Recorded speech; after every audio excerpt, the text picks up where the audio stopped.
Hello, and welcome back to the third installment of Ravnica Guild Evolutions. Today we'll be looking at the Izzet, Golgari, and Boros. If you're enjoying this series, feel free to leave a like and a comment.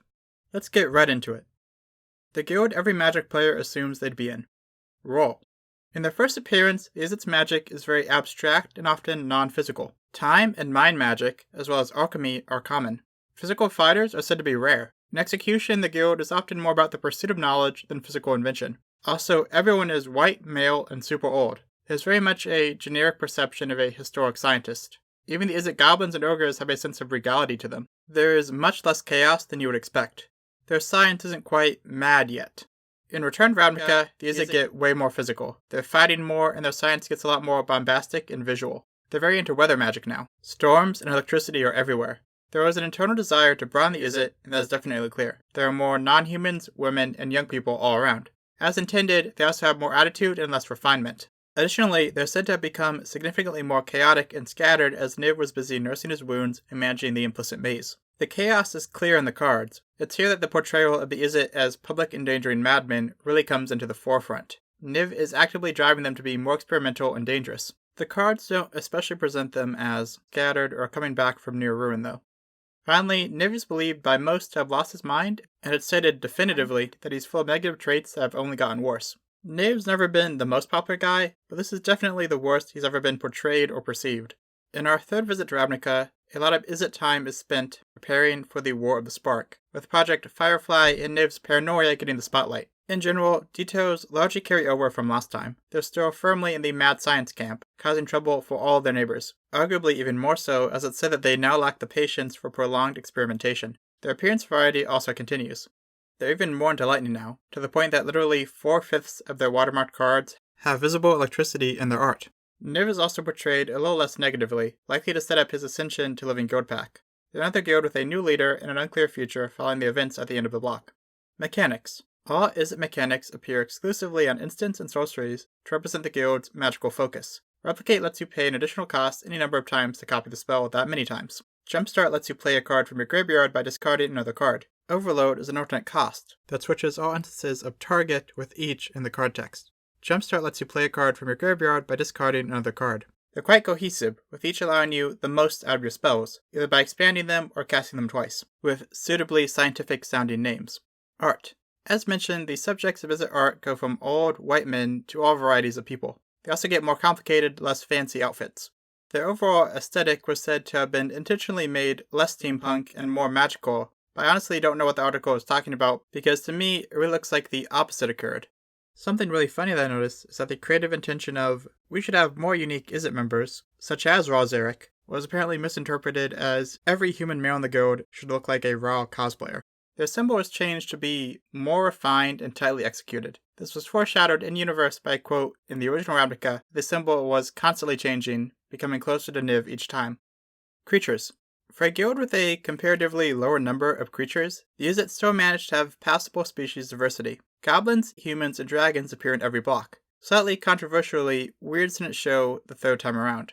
Making up for that, we get our first Izzet Riashino watermarked card, after they were mentioned much earlier. Speaking of weirds, I think they forgot what makes them unique. They started out as a fusion of elements of different types, with the art making that very clear. But by the second block and beyond, they often look like regular elementals consisting of a single element. And some regular Izzet elementals also look like they're made up of more than one substance. Finally, Djinn only appeared in the first block, another victim of Ravnica's demystification.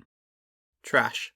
The Golgari start out much darker than they would end up. While they've always been about the cycle of life and death, here it's that they take that mentality to a murderous extreme. They don't only accept death, they embrace and perpetuate it. Their guild leader unleashes plagues to speed up the cycle and allow Ravnica to be reborn better. Real nature's healing vibes. It's said that they openly make the dead out of the living, and that their districts are corrupted.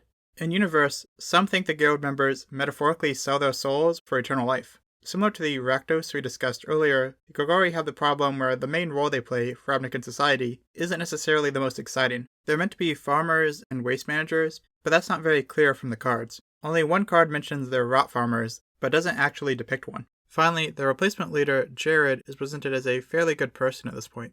In their second appearance, the Golgari are much more positively portrayed. Welcoming the outcasts and suffering of Ravnica has become a core ideal of theirs. They're also characterized as victims a lot more. The Azorius are actively committing genocide against them at this point, and they face a lot of dehumanizing language, or desapientizing language, I guess, since they aren't all human. Their role in society is explained and emphasized a bit more too. They're said to be the silent machine keeping essential parts of Ravnica running. Rot farming is again unseen but mentioned. However, recycling and treasure hunting gain a much bigger focus. Their edge isn't totally gone though. Another source states that they yearn to graduate from scavengers to predators at the top of the food chain. Also, it's implied that they're feeding sapient flesh to the poor. There's a lot to unpack there. Just want to let the cafeteria staff know to lay off the Soylent Green. I'm holding a memo from the president, and it turns out that Soylent Green is doubling in price. In the same article, there's actually a direct reference to the Making the Dead Out of the Living line, but toned down to be about fostering decay. Their society also gains more urbanness and courtliness. They aren't just hanging out in open sewers anymore. Finally, Jared gains some questionable elements to his personality. Esteemed viewers, we finally did it. We got a Golgari farmer card. See you next video. In-universe, it's stated that the Golgari have grown increasingly isolationist, attempting to bunker themselves through the coming problems. More generally, they're said to be pragmatic, reaching a middle ground between their first and second depictions. They aren't evil, but they also aren't noticeably altruistic. They're doing their job and lying low. In the lore, the Kraul are said to increase in prominence. This is represented in the cards by a massive increase in the number of cards that they appear on. Finally, Jared completes his villain arc by becoming a speciesist who is largely unmourned in death. Mechanics. A card with Dredge lets you break formats by trading a draw for milling cards and returning that card to your hand. You can exile a card with Scavenge from your graveyard to put +1/+1 counters on a creature equal to its power. Cards with Undergrowth do an effect equal to the number of creature cards in your graveyard. Each mechanic gets new value out of your graveyard, representing how the guild recycles items and bodies. They're unique in that they're the first guild we've seen to have mechanics that truly conflict. We've had guilds with unrelated mechanics before, but Scavenge actively makes Undergrowth cards worse. This is maybe a representation of discord in the guild. Art. Like the Ghoul, the Golgari set out with a lot of vague or abstract backgrounds. It's often pretty unclear where they live. For example, nothing about the swamp indicates that it's underground. In the next block, the art gets generally darker and the backgrounds more detailed, so it's easier to see that they live in the depths. I think it's the third block where this really comes together though. Even more detail is combined with angles that really emphasize the containedness of it all. According to the creative director, in the second block, they also aim to broaden their style, depicting pride, power, and regality as opposed to just filth and darkness. Their new symbol is supposed to feel prouder and more representative of the swarm. Creatures. The Golgari are truly a diverse guild with 22 total creature types. Of those, insects, elves, gorgons, zombies, trolls, and worms appear in all three blocks. They're another one of the rare guilds to go a block without any humans. Some of the creature types that didn't come back after the first block are horrors, imps, saprolings, and elementals. This indicates how the guild came into its own, distinct from both the Dimir and Selesnya. Finally, it feels pretty crazy to me that it took until the third block for them to have a spider. Seems like a natural fit to me. Cops 2. Still copying. Role. Like many of the guilds we've looked at, the first version of the Boros was significantly more religious than they would end up. Their leader, Razia, is worshipped by a cult of personality, and religious language is used everywhere. The article introducing players to the guild is even titled Holy War.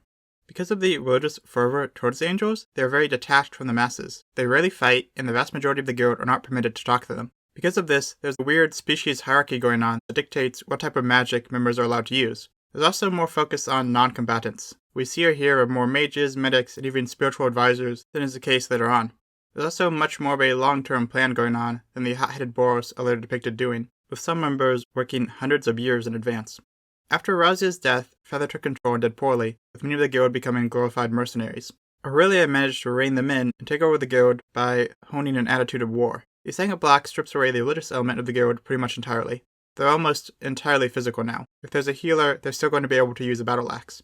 They're even more aggressive now in general. They have a much more Judge Dredd attitude towards the law now, being much more by the book than they were previously and would subsequently be depicted. Aurelia and the other angels are now much more active and involved with the other members. The hierarchy is now simpler and more skill-based. Aurelia is said to be mad at the Izzet. In Block 3, both the Boros and Aurelia have calmed down somewhat. Her title is no longer War, but of Justice. They have an internal conflict between being outreaching and being insular, with neither side advocating increased aggression.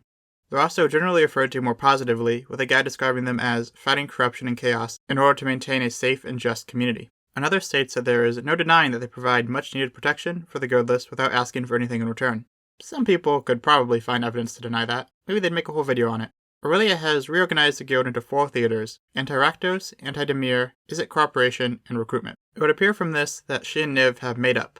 Additionally, a garrison system has the guild more present in the communities they police. Mechanics. Radiance gives an effect to target creature and every creature that shares a color with it, including those controlled by other players. It's been noted as failing to feel particularly Boros. Its name in particular does not convey militarism very well, though it is vaguely spiritual, like the guild was at the time. It can also encourage you to build a deck exclusively with creatures of a single color, which isn't very Boros or very Ravnican in general. Battalion gives an effect if the creature with it, and at least 2 others, attack at once. When a creature with Mentor attacks, you may place a +1/+1 counter on an attacking creature with lesser power. Battalion and Mentor both convey the go-wide army essence of the guild, with fittingly military names. Alright, the Boros are yet another guild that started with void backgrounds and they've got actual ones. Also, the original Gold Mage looks like a DeviantArt OC. What military is allowing a haircut that covers your entire eye? In general, their art became more realistic in the 2nd and 3rd blocks. Their general color scheme also changes from a lot of very deep red to being more varied. In the 3rd block, Tajik got a new, but equally stupid looking sword. Which do you prefer? The sword made with his mom's fabric cutting scissors, or the sword that looks like a series of leaking Bunsen burners? Their symbol was changed in the 2nd block, the artist aiming to make it more solid and propaganda-esque. Creatures. The Boros have a pretty consistent, small roster of creature types. Humans, Minotaurs, Angels, Giants, and Goblins appear in every set. They lose Griffins after the first set, probably to maintain distinctiveness from the Azorius. Thank you for watching. Be sure to subscribe to catch the final video in the series, and you can also check out this playlist to see the rest of the series. If you have any comments or questions, leave them here and I'll answer them in the next video. See you then.